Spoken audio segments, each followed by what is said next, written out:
ಬಂದು single owner ಗಾಡಿ ಐತೆ, ಒಂದು ಅನ್ಟಚ್ ಪೀಸ್ ಗಾಡಿ ಇದು.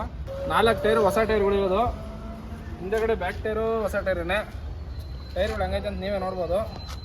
ಗಾಡಿ ಸ್ಟೆಪ್ನಿಯಿಂದ ಹಿಡಿದು ಗಾಡಿ ಸ್ಟೆಪ್ನಿ ಜಾಕ್ರಾಡೆಲ್ಲ ಕೆಳಗಡೆನೇ ಇದೆ, ಸ್ಟೆಪ್ನಿ ಇದೆ ಗಾಡೀಲಿ. ಗಾಡಿ ಒಂದು ಚೂರು ಡ್ಯಾಮೇಜ್ ಇಲ್ಲ, ನೋಡ್ಬೋದು ಇಲ್ಲಿ ಹೆಂಗೈತು ಹಂಗೆ ಐತೆ ಗಾಡಿ. ಒಳಗಡೆ ಇಂಟೀರಿಯರ್ ನೋಡಿ, ಒಳಗಡೆ ಇಂಟೀರಿಯರ್ ಏನು ಮಾತಾಡೋಂಗಿಲ್ಲ, ಚೆನ್ನಾಗಿ ಮೇಂಟೈನ್ ಮಾಡೋದು ಸಿಂಗಲ್ ಓನರ್ ಗಾಡಿ. ಗ್ಲಾಸಿಂದ ಹಿಡಿದು ಏನು ಚೇಂಜ್ ಆಗಿಲ್ಲ, ಎಲ್ಲ ಅನ್ಟಚ್ ಪೀಸ್ ಗಾಡಿಗಳೇ. ಒರಿಜಿನಲ್ ಗಾಡಿ ಹೆಂಗೆ ಬಂದಿತ್ತು ಹಂಗೆ ಐತೆ ಗಾಡಿ, ಯಾವುದೇ ಎಕ್ಸ್ಟ್ರಾ ಫಿಟ್ಟಿಂಗ್ ಏನೂ ಇಲ್ಲ. ಗಾಡಿ ಚೆನ್ನಾಗೈತೆ. 1,86,000 ಗಾಡಿ ಓಡಿದೆ. ಅದಾದ್ಮೇಲೆ ಗಾಡಿ ಸೌಂಡ್ ಕೇಳಿಸ್ಕೋಬೋದು. ಗಾಡಿ ಸೌಂಡ್ ಮಾತ್ರ ಫುಲ್ಲು ಸ್ಮೂತ್ ಐತೆ ಗಾಡಿ ಸೌಂಡು.